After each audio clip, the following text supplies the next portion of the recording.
Salut les entrepreneurs, c'est Aurélien Macquart, l'auteur de livre Je gagne ma vie avec mon blog. Dans cette vidéo, je vais vous expliquer comment faire attention quand vous embauchez un assistant virtuel. Je vous parle de ça parce que récemment, j'ai eu des déconvenus. J'ai recruté des personnes qui ont travaillé avec moi. Alors, ça n'a pas été la cata, hein, loin de là. C'est juste que j'ai perdu mon temps. Et je me suis dit, t'as été vraiment idiot. Je fais trop confiance aux gens. Et en fait, le truc, la morale que je voudrais partager tout de suite avec vous dans cette vidéo, c'est qu'en fait, quand vous recrutez un mauvais, le mauvais, il va pas vous dire qu'il est mauvais. C'est comme un fou. Un fou ne sait pas qu'il est fou. Si vous dites qu'il est fou, il va vous dire que c'est vous qui êtes fou et voilà, ça va pas le faire, ça va servir à rien. Un mauvais, et attention parce que voilà, quand je dis un mauvais, c'est un petit peu rigolo parce qu'en fait, les gens sont pas mauvais tout le temps, ils sont mauvais dans certains contextes, mais quelqu'un qui est pas bon, il va pas vous dire qu'il est pas bon. Clairement, il va vous vendre sa sauce. Et moi, j'ai un rédacteur. Alors encore une fois, voilà, j'ai bien précisé que ça a pas collé avec moi.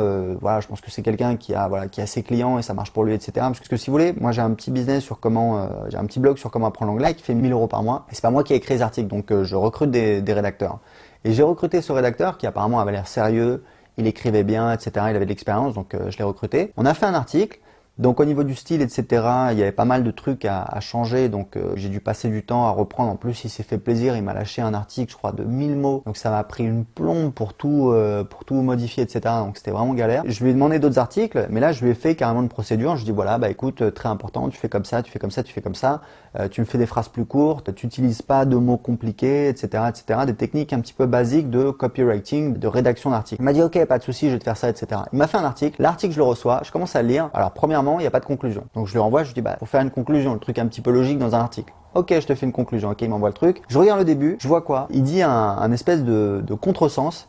Il dit en fait, je vais acheter une nouvelle voiture. Il dit on peut pas le traduire littéralement par I am gonna buy a new car. Et en fait, si vous voulez, I'm gonna buy a new car, ça veut dire je vais acheter une nouvelle voiture, mais littéralement quoi. Donc je lui dis, par contre, il y a un truc que je comprends pas au début de l'article. Je lui dis, je vais acheter une nouvelle voiture, on peut pas le traduire littéralement par I am gonna buy a new car, mais I am gonna buy a new car, ça veut dire exactement je vais acheter une nouvelle voiture. Je lui dis I am gonna buy, ça veut dire je vais acheter a new car, une nouvelle voiture. Donc quelque part, qu'est-ce qui se passe? Il me répond, il me fait un pâté comme ça. Il me dit ouais écoute voilà je t'explique parce que voilà etc. Et à la fin il met si tu comprends pas ça je sais pas ce que je peux faire. Donc là infusion de moutarde dans le nez parce que je vous explique le truc c'est que moi j'ai un blog sur comment apprendre l'anglais. C'est pas par hasard, c'est parce qu'en fait en 2004 j'étais jeune salarié etc. J'étais nul en anglais, c'est-à-dire moi j'ai eu 0 pointé au bac. Et je parlais pas anglais, je me suis dit, voilà, pour ma carrière, etc., je vais apprendre l'anglais, je commençais à apprendre l'anglais tout seul, etc., je commençais à me faire des amis américains, machin. Enfin bref, je vais pas vous refaire l'histoire, mais voilà, j'ai appris l'anglais tout seul et aujourd'hui, franchement, je me débrouille, je peux parler avec n'importe qui, etc., etc. Du coup, voilà quoi, enfin, je sais pas s'il me dit que je sais pas de quoi je parle, ça va pas le faire. Du coup, voilà, on a eu un échange, etc. Je lui dis, écoute, je pense que ça va pas le faire. On s'est quitté en bon terme, honnêtement, il m'a dit, voilà, écoute, désolé, ça l'a pas fait, moi aussi je perds du temps avec toi, j'ai des clients avec qui ça se passe très bien. En tout cas, voilà, sans rancune. Moi, sur le moment, j'étais un petit peu gavé, mais bon, voilà, j'apprécie que ça se termine bien. Et voilà, c'est pas méchant, mais c'est juste pour vous dire que c'est super important de screener les gens et de les tester sur des tâches et de pas en fait vous attendre à ce que vous allez trouver tout de suite un prestataire de qualité. Parce qu'en fait, le truc, c'est que il y a beaucoup de gens, alors des chèvres, il y en a, c'est clair. Après, il y a des gens avec qui ça va pas coller avec vous parce que voilà, c'est pas forcément, il n'y a pas d'affinité ou alors ils ont pas d'affinité avec vous ou avec ce que vous faites ou voilà où ils percutent pas, etc. Mais ils peuvent être bons dans d'autres contextes avec d'autres clients. Donc voilà, c'est comme ça. C'est la faute à personne. Maintenant, c'est super important, voilà, de pas s'attendre à trouver tout de suite le bon profil. C'est pareil, j'ai essayé de recruter un assistant virtuel.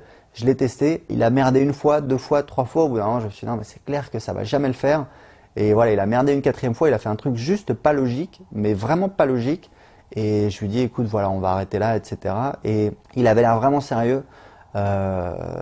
Bref, voilà, mais c'est pour vous dire que, en fait, ça fait partie de notre métier d'entrepreneur, de trouver des compétences, de développer son réseau, de les fidéliser et de trouver des compétences également, voilà, à un bon prix évidemment, puisque voilà, on essaie d'avoir un retour sur investissement, donc on veut trouver des compétences, mais également un prix raisonnable. Puis généralement, des gens qui sont bons, ils augmentent leur prix, etc. Donc c'est un petit peu un jeu, voilà, c'est tout le temps en mouvement, mais en tout cas, ça fait partie de votre valeur ajoutée. Et clairement, si vous voulez prendre de l'altitude, si vous voulez évoluer, si vous voulez pas être, voilà, l'homme orchestre qui fait tout et puis qui va pas très très loin.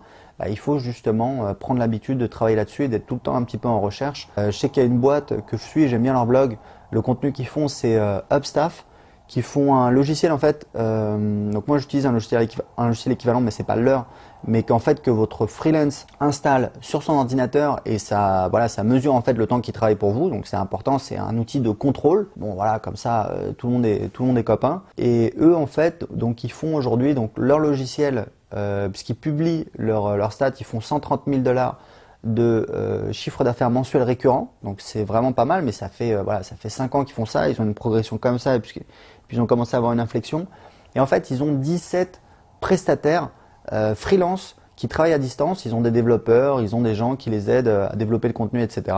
Et ils parlent beaucoup de ça justement sur leur blog, donc vous pouvez aller chercher Upstaff, c'est assez intéressant. Donc voilà, donc super important, n'oubliez pas, je l'avais oublié, j'ai perdu du temps, je me suis énervé voilà pour rien. Et notre boulot, voilà, c'est de faire les erreurs, c'est de trouver des gens qui vont pas convenir, c'est de les sélectionner, ensuite de trouver des bons et de les fidéliser. Et c'est comme ça qu'on va pouvoir véritablement développer son équipe. Donc voilà, si vous avez aimé cette vidéo, cliquez sur j'aime, c'est important, ça m'aide à avoir plus de visibilité, ça me fait plaisir. Si vous avez des commentaires, n'hésitez pas à poser-les en dessous de cette vidéo. Et si vous voulez aller plus loin, j'ai un cadeau pour vous, j'ai une formation en vidéo de 45 minutes qui vous explique comment créer un business rentable qui rapporte 2 000 € par mois. Pourquoi je vous dis ça? Parce que je l'ai fait, vous allez voir tout dans la vidéo.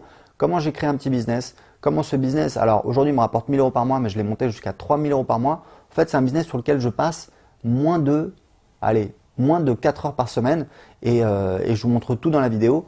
Quel est ce site internet, comment j'attire les visiteurs dessus, comment je les convertis en clients et comment j'automatise ce business pour faire des ventes de manière totalement automatique. Vous le voyez bien, ça me rapporte 1 000 € par mois aujourd'hui. J'y passe honnêtement, voilà, peut-être 2 heures par semaine à tout péter et je vous explique tout dans la vidéo. Donc pour voir la vidéo tout de suite, cliquez en dessous de cette vidéo et indiquez-moi à quelle adresse email je dois vous envoyer la formation. À tout de suite, ciao.